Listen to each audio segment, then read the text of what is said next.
saja. Assalamualaikum warahmatullahi wabarakatuh. Selamat malam teman-teman semua. Salam sejahtera. Terima kasih atas tamunya Prof. Niwarno dan istri dan teman-teman semua yang sudah menyempatkan waktu untuk mendadak ngopi pada malam hari ini. Malam hari ini mungkin tema besar kita ngobrol tentang alam pemikiran dari Prof. Niwarno. Jadi Prof. Niwarno ini dulu S1 di IBM, kemudian di S2-nya di University of New England, ya. Yang S3-nya doktornya di University of Sydney, Australia. Dan sekarang menjadi guru besar bidang pemuliaan genetika dan genetika di IPB Bogor sana. Mungkin kita ngobrol santai ya, Pak Ali, sebelum tanya jawab dengan teman-teman. Jadi masa kecil Prof. Niwarno dulu bagaimana kok bisa sampai sejauh ini dan berkontribusi ini? Mungkin nanti kontribusi dan tanggung jawab sosial Prof akan kita elaborasi lagi. Tapi masa kecil Prof dulu seperti apa? Baik, terima kasih. Assalamualaikum warahmatullahi wabarakatuh. Terima kasih atas undangan mendadaknya di acara ngopi mendadak. Memanfaatkan waktu kehadiran saya di kampung halaman Kediri. Saya ditemani teman saya, tadi disebutnya istri. Jadi biasanya teman saya sejak SMP kompak sama teman-teman kami berenam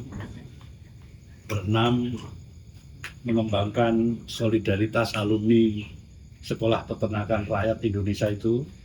Sampai sekarang sudah hampir 7 tahun, dan beliau sekretaris utama, saya wali utama.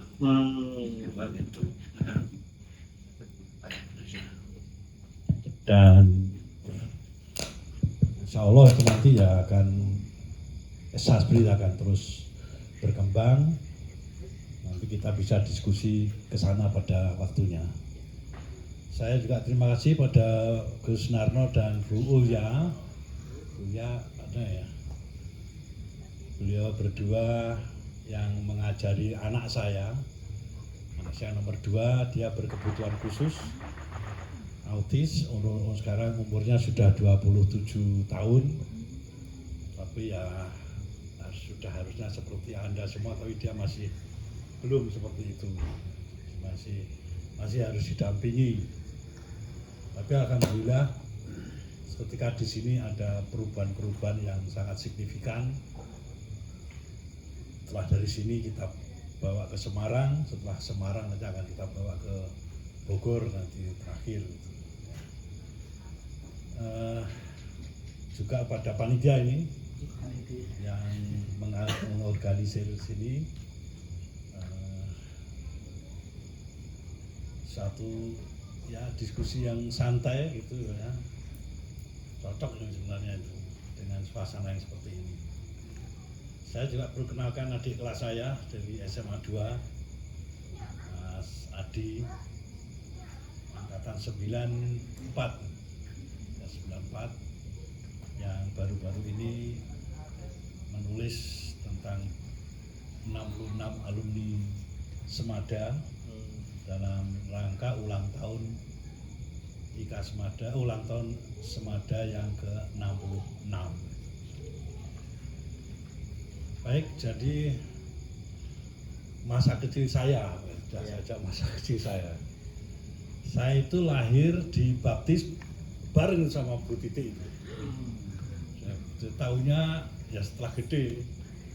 Jadi di sana lahir ada 4 bayi, 2 diantaranya kami, dan 2 lainnya nggak ketahuan siapa. Jadi kami lahir sama tanggal 24 Agustus 1961 dibaptis. Terus saya hidup di Ngadisimo Gang 2. Gang 2 itu Dadangan sana. Ya. Sampai kelas 6 SD. Kata ibu saya anak yang agak jereh ini ya. Nggak berani gitu. Kalau sama anak nakal itu saya udah takut ya, ngalah aja lah daripada ribut. Dan saya cenderung ya orang baik gitu, nurut sama ibu, nggak neko-neko. Kecil saya seperti itu sampai 6 SD. Dan orang yang paling saya takuti ibu saya, baru bapak saya. Saya sampai hari ini selalu nomor 1 ibu saya. Nggak tahu ya, dia luar biasa bagi saya. Kalau bapak saya tentara Angkatan Darat, orangnya juga pendiam juga orangnya, nurun juga sebagian saya, dan dia senang berorganisasi. Kayaknya saya nurun dari beliau juga. Kemudian saya SMP pindah ke Nabatiasa. Nabatiasa itu depannya Ketos itu, Keduiton Square. Di situ saya sejak 72 itu sampai lulus SMA. Waktu kecil pun saya ternyata orang yang senang mengorganisir orang. Dari kecil ternyata saya senang. Setelah saya pikir dari kan, oh memang saya itu dari dulu ternyata memang sudah hobi mengkonsolidasikan orang supaya berbuat baik, kalau gitu. Konsolidasi orang berbuat baik, organisir segala macam itu saya senang. Sejak di Ngaji Simo itu. Jadi salah satu contoh yang saya ingat adalah bikin kaos sepak bola. Anak-anak kecil senang sepak bola. Nah itu kita bikin kaos yang murah-murah di winter. Saya udah senang bikin. Pikiran saya kalau saya bikin itu orang-orang pasti senang gitu, teman-teman saya itu. Nah yang seperti itu. Dan tadi saya nggak punya duit, saya punya kita urunan. Jadi semua bagaimana bekerja bareng-bareng untuk membuat kita senang juga. Ternyata kebawa sampai sekarang, sampai tua ini ternyata sampai hari ini hobi saya begitu ternyata. Mengorganisir dan akhirnya membesar. Termasuk SPN itu sekarang membesar se-Indonesia. Ternyata itu bagian dari hobi saya. Nah kira-kira itulah masa kecil saya. Kalau yang lainnya mau aja saya apa udah cukup mau buka itu masa kecil saya seperti itu. Ya monggo. Oke, terima kasih Pak. Selain itu Pak, apa yang menyebabkan jenengan itu kok bisa tertarik kepincut ke peternakan sampai hari ini? Biasanya kan ada momentum, suatu momen yang membuat kita, wah sepertinya aku di jurusan ini cocok, sepertinya aku di bidang ini cocok. Momentum seperti apa yang membuat jenengan kok bisa di peternakan aja lah jalan hidup saya? Mungkin bisa dengan Jadi tahun waktu saya SMA, bapak saya itu jadi lurah di Kertosono, di Karangsono, Tulungagung, Kecamatan Mulut, desa paling selatan. Ke selatan lagi udah bukit ya, gunung lagi di situ saya. Nah bapak saya di sana, saya sekolah SMA 2. Terus biasa kalau libur saya pulang sana. Nah tetangga bapak saya ini ada peternak sukses. Dia lulusan Senakma. Senakma itu sekolah menengah peternakan. Senakma, sekolah peternakan menengah atas. Sekolah menengah atas jurusan peternakan. Kok sukses dia? Pokoknya bagi saya sukses. Wah ini kalau dia Senakma bisa sukses gitu, kalau saya sarjana peternakan mestinya lebih sukses. Ya pikiran itu aja. Pikiran saya itu nomor 1 itu. Nomor 2 saya itu bukan orang yang pintar banget. Ada orang pengen ke ITB, ada orang ke dokteran. Udah saya lupakan itu karena saya ngukur diri saya sendiri. Terus kalau saya teknik malah gak keterima gitu. Nah, jadi saya yakin betul saya pilih peternakan karena saya pasti lebih hebat dari anak Senakma itu. Nah, akhirnya saya daftar di UGM, diterima, ya sudah. Terus terang dari hobi itu ya semua sekarang ya udah totalitas ke peternakan, khususnya ngurusin peternaknya, bukan ngurusin ternaknya, tapi lebih suka mengurusin orangnya. Ya. Oh iya Pak. Jadi berawal dari main ke desa tadi ya Prof ya. Ya dia sekolah aja bisa seperti itu, apalagi kalau sampai sarjana. Oh iya Pak, sampai sekarang apakah jenengan juga beternak? Biasanya kan gitu. Ini nanti soalnya nanti hubungannya sama kenapa jenengan memutuskan untuk menjadi akademisi gitu kan, bisa saja sekolah saja bisa jadi peternak, apalagi kalau saya sarjana kan bisa jadi peternak yang handal gitu. Ya, jadi saya sampai sekarang memang belum beternak, karena saya ternyata saya itu pendidik. Ya. Beda beternak sama pendidik. Kalau beternak ya harus berprofesi betul, ngelus-ngelus sapinya, ngajak ngomong sapinya, ya betul-betul ada totalitas kita supaya ternak kita tumbuh baik. Itu peternak, nggak bisa disambi-sambi. Pendidik juga gitu, pendidik harus fokus mendidik anak supaya pintar, mahasiswanya supaya kita ajari benar, kita bimbing benar. Nah sekarang mahasiswa saya bukan hanya di IPB, tapi para peternak-peternak yang di kampung-kampung seluruh Indonesia itu. Dia memang lulusannya hanya lulusan SMP rata-rata, tapi profesi dia sebagai peternak itu udah luar biasa. Jadi militansi dia sebagai peternak itu sangat tinggi. Hanya ilmunya dia nggak punya. Saya ilmunya tinggi sampai S3, tapi beternak belum tentu bisa, karena saya nggak nemanin ternaknya. Saya nemanin para mahasiswa-mahasiswi supaya dia beternak dengan baik, ya saya motivator juga. Nah setelah saya itu sering berhubungan dengan peternak kecil seluruh Indonesia itu, akhirnya saya pun mulai bermitra dengan mereka. Karena waktu saya masih habis ngurusin orang, ya, ngurusin peternaknya. Kalau ngurusin ternak saya nggak sanggup sekarang, jadi harus bermitra saja itu. Tapi nanti nggak tahu kalau memang sudah waktu mulai banyak, baru ikut-ikutan betul nyemplung, saya nggak tahu. Tapi kayaknya nggak mungkin kayaknya. Kayaknya habis waktu saya emang itu. Di mana-mana ternyata masih membutuhkan saya, khususnya peternak-peternak kecil itu. Gitu. Iya Pak.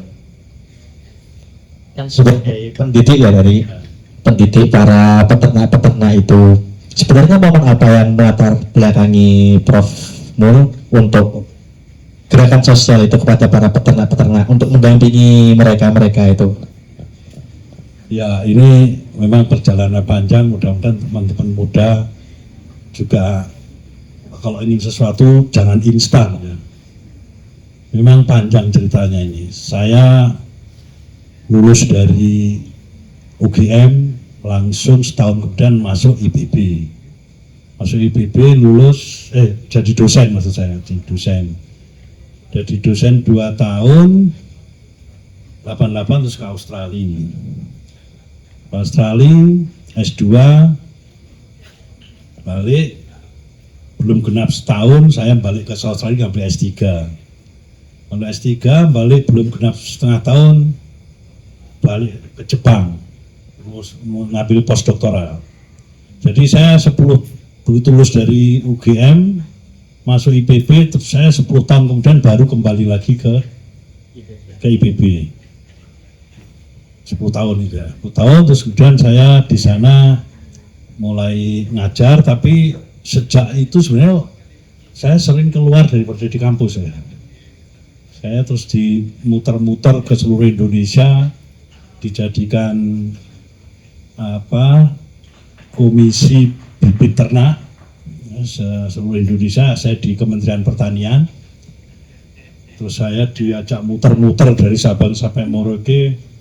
Terus saya perhatikan dari kecil peternak-peternak itu kok kayak begitu aja nasibnya ini. Sejak saya SMA melihat gitu, Senakwa tadi itu kan sukses, tapi yang lain-lain itu ya kayak begitu sampai hari ini kayak begitu. Ya, nggak ada perubahan, makin parah. Ya, peternak-peternak kondisinya makin parah. Terus saya hampir 10 tahun, sejak 2003 saya muter-muter terus gimana. Terus akhirnya saya punya kesimpulan bahwa peternak ini luar biasa, dia mati hidupnya tergantung pada ternak. Ya, dia bisa makan, bisa hidup, bisa bangun rumah itu dari ternak. Tapi untungnya nggak bisa maksimal, diatur oleh tengkulak untungnya itu. Ini tengkulak nggak salah, tengkulak ini peternak-peternak itu kan masing-masing jadi bisa punya 2 ekor, punya 3 ekor, punya 1 ekor tuh banyak itu, kan masing-masing cuma 2 ekor. Terus mereka jualan sendiri, ya jualan sendiri. Jadi bisa bayangin semua jual masing-masing. Pembelinya hanya saya sebagai tengkulak, ya. Saya mencontoh sebagai tengkulak. Satu tengkulak sebagai pembeli, penjualnya banyak. Ya tahu sendiri kan. Ya. Jadi harganya ya cari yang paling murah gitu.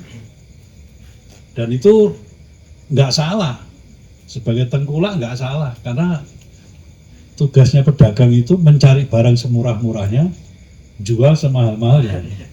Itu rumus itu. Nah, jadi peternak yang bodoh ya pasti dia akan rugi besar. Tapi itu peternak yang pinter ya nggak bisa. Nah, dari situ ini peternak ini harus kasih ilmu. Gimana cara ngasih ilmu? Itu yang pertanyaan berikutnya. Karena dia hanya lulusan SMP. Saya sudah S3, gimana ngajari? Tapi kalau nanti mahasiswa S1 yang ngajari mereka, nggak dianggap. Ya. Untuk baru S1 saya udah karatan saya jadi peternak. Apalagi ada juga peternak-peternak yang memang sudah jago-jago, wah nggak dianggap itu lulusan S1 itu.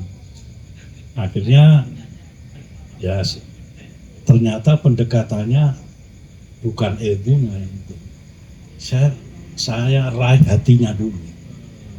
Ya saya kenal, saya drosor lah istilahnya itu, mendowngrade saya itu dari dokter menjadi lulusan SD. Ngomong saya nggak boleh pakai bahasa Inggrisan itu, diselingi bahasa Inggris nggak ada itu. Ya, ada bahasa Indonesia atau bahasa Jawa sekalian. Pokoknya membuat mereka itu menjadi setara, betul, menjadi setara. Saya menurunkan ke dia mungkin agak kagok, wah ini dosen IPB. Udah dokter, apalagi setelah udah profesor, luar negeri. Jadi itu saya pengen saya tetap, akhirnya saya nginep di rumah peternak juga. Dari situ dia akhirnya jatuh hati sama saya jatuh hati sama dia juga. Itulah terjadi akhirnya mereka mulai percaya dengan saya. Mau ini kan udah datang itu nggak bisa gitu, lah siapa ini orang ini. Nah dari situ saat kena, nah tinggal saya gini, kalau sudah itu yang saya sebut sebagai mengajari mereka itu jangan dari ilmu, tapi ngajari mereka itu bagaimana mentalnya dibesarkan, karakternya juga mulai diubah, pola pikirnya, nah, itu sasaran utama saya. Terus yang saya pelajari, ya pertama ya ngajarnya gimana, learning by doing ya istilahnya itu. Tapi lama-lama kami punya rumus ngajarin orang peternak seperti itu, dan kemudian petani juga, nelayan kecil.